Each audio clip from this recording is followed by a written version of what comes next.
médecine générale, on peut avoir des patients, hein, une patiente sur 4 a vécu des violences au cours de sa vie.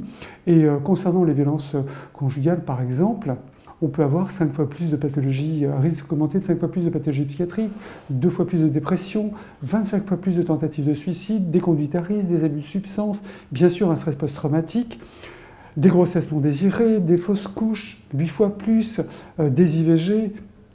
On a bien évidemment toutes les pathologies chroniques et puis même des déstabilisations de pathologies chroniques. Donc, comment peut-on faire? Soit on fait à partir des tableaux cliniques et on ne comprend pas ce qui se passe, soit on pose éventuellement la question de façon systématique. En médecine générale, on peut recevoir un très grand nombre de femmes victimes de violences sans le savoir. Si on ne leur pose pas la question, si elles ne révèlent pas les violences, on peut avoir énormément de tableaux écrans qui reprennent toutes les pathologies, quelles qu'elles soient. Donc, j'étais un petit peu contrarié, moi, en tant que médecin généraliste, parce qu'elles ne révélaient pas les violences et il fallait que je pose la question, aiguillée par quelle pathologie. Donc, j'ai voulu, avec mes collègues, mettre en place une campagne. Et en 2004, on va mettre une campagne où, pour la première fois, ce ne sont pas des femmes qui sont sur les affiches. Avant, c'était des femmes, et on leur disait femmes victimes de violence, appelez avant qu'il ne soit trop tard. En gros, elles étaient victimes de violence, c'était de leur faute si elles ne téléphonaient pas. Donc, on a mis en place une campagne où c'était des hommes qui avaient des messages de prévention. Moi, je ne frappe jamais. Je suis un homme, je ne la frapperai pas. Si je la force, c'est un viol. Tu es nul si tu la frappes. Et le premier jour de la campagne, je mets ces affiches dans mon cabinet. À 9 h du matin, première patiente arrive. C'est une patiente que je connais, que je suis depuis plus de 15 ans, diabétique, dépressive. Elle s'allonge sur mon examen, divan d'examen, et elle est en larmes. Donc je ne comprends pas ce qui se passe. Je me dis quand même, j'avais la sensation de savoir poser les questions. Eh bien non, je ne savais pas parce que je n'avais pas posé la question. 9 h 15, deuxième patiente arrive. Il y a les 2 affiches de la campagne sur mon mur et elle est aussi en larmes.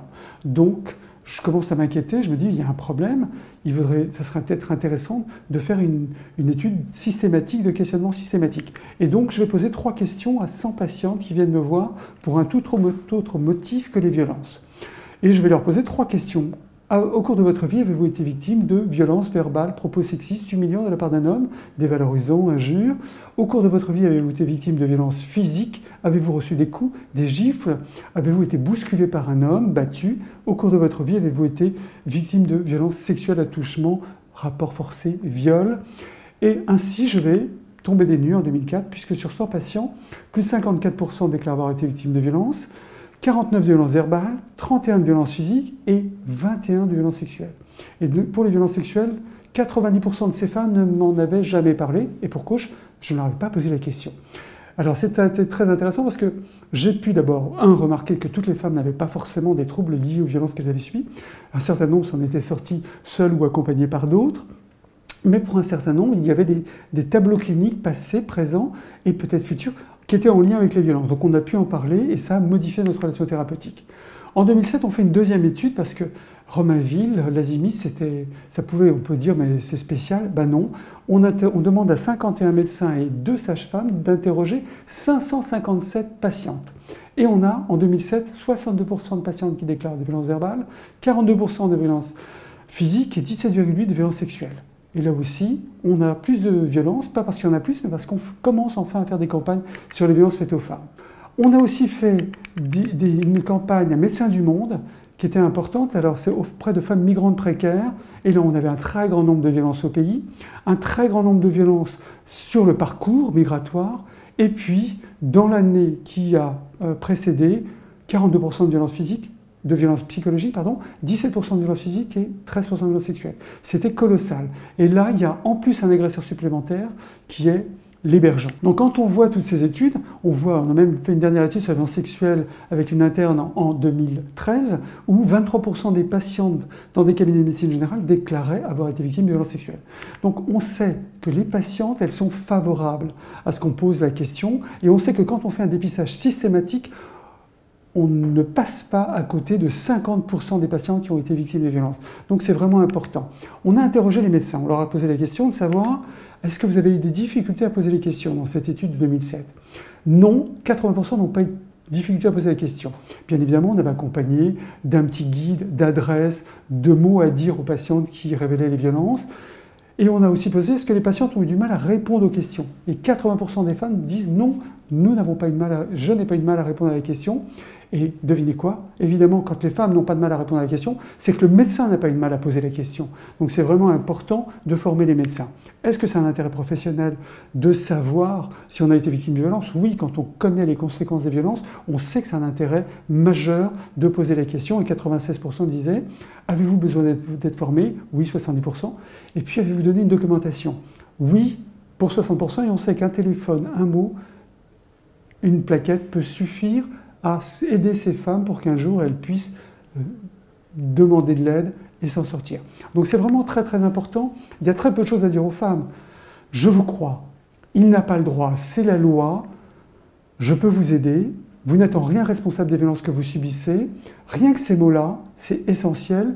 Je peux vous donner une adresse d'association, le Centre d'information aux droits des femmes, et je suis à votre disposition pour vous revoir. Ces éléments-là sont majeurs, et ça, c'est le premier temps thérapeutique, et c'est un temps majeur pour aider ces femmes à comprendre ce qui se passe. Donc, poser la question des violences, écouter, libérer la parole, aider à la verbalisation des mots et des émotions, déculpabiliser les victimes, rappeler le rôle de la loi, rappeler la désignation du coupable, il ne faut pas être neutre, surtout pas, expliquer la stratégie de l'agresseur et rompre l'isolement. C'est essentiel pour pouvoir les aider et ça va nous permettre en plus d'évaluer la souffrance, d'expliquer le psychotraumatisme, d'expliquer ce qui se passe et pourquoi elles sont anesthésiées émotionnellement et pourquoi elles ont des tableaux écrans. Et c'est ainsi qu'on va pouvoir les aider à devenir auteurs de leur vie et on va pouvoir les accompagner. En gros, l'image de l'iceberg, elle est importante parce que qu'est-ce qu'elle nous donne à voir, qu'est-ce qu'elle montre, qu'est-ce qu'on veut voir, et qu'est-ce qu'il y a réellement derrière. On peut bien évidemment avoir des lésions traumatiques, mais encore une fois, si on ne pose pas clairement la question, la femme ne va pas forcément nous répondre. Il faut vraiment poser la question clairement sur les traces pour savoir s'il y a eu coup et poser la question des violences. Sinon, on ne le saura pas. Bien évidemment, les troubles psychologiques, hyperactivité, hypervigilance, les peurs, ça c'est évident. Les troubles psychosomatiques, on sait qu'un certain nombre de patientes peuvent avoir des douleurs chroniques, des céphalées, des asthénies, des engourdissements, des fourmillements, des palpitations, des difficultés à respirer, parfois des polypnées. Tous ces événements-là ne sont pas forcément liés à des violences, mais s'il y a eu violence, il peut y avoir ces situations-là. Et là aussi, c'est important de pouvoir poser la question. Bien sûr, la dépression, on sait que 50% des femmes victimes de violences conjugales sont dépressives. Tentative de suicide, s'il y a des antécédents de tentative de suicide, il faut absolument penser que peut-être il y a des violences, puis les abus de substances, le fait de prendre des médicaments, de prendre de l'alcool ou des drogues, il peut y avoir, ça peut être une des conséquences pour calmer son mal-être ou pour calmer ces états de panique qui sont probablement liés à les dissociations et aux violences subies. Les troubles digestifs, on sait qu'il y a un grand nombre de patientes qui ne peuvent pas parler des violences qu'elles subissent, de leur angoisse, de leur mal-être, de la mauvaise estime d'elles-mêmes, peuvent avoir des douleurs abdominales, des constipations opiniâtres, des colopathies. On a, dans le cas clinique que je présentais tout à l'heure, on a une dame qui a une colopathie, qui a une constipation opiniâtre, qui est due à des viols subis dans l'enfance avec des sodomies de la part de son beau-père. C'est quelque chose d'épouvantable. Les troubles alimentaires, boulimie, anorexie, et puis les maladies chroniques déséquilibrées. Une patiente va bien, il n'y a aucun problème, elle a une maladie chronique très bien équilibrée, puis d'un seul coup, on ne sait pas pourquoi, il y a un déséquilibre, il faut se poser la question.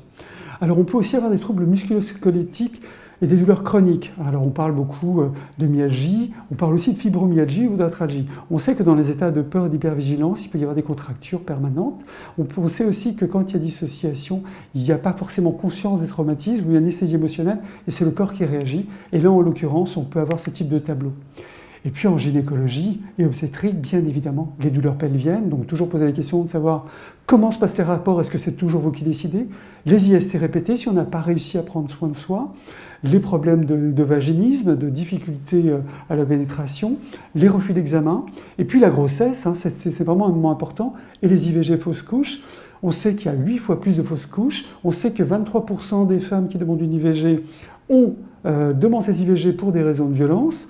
Dans l'étude, c'était 14 violences conjugales, 6 viols et 3 violences intrafamiliales. Donc c'est vraiment important. Et puis il y a le fait aussi d'une grossesse mal suivie, retardée, déniée, ou alors des accouchements prématurés qui peuvent être provoqués. Et puis bien évidemment, le tableau le plus typique et le plus spécifique, c'est le stress post-traumatique. Mais je crois que d'autres professionnels vous en ont parlé.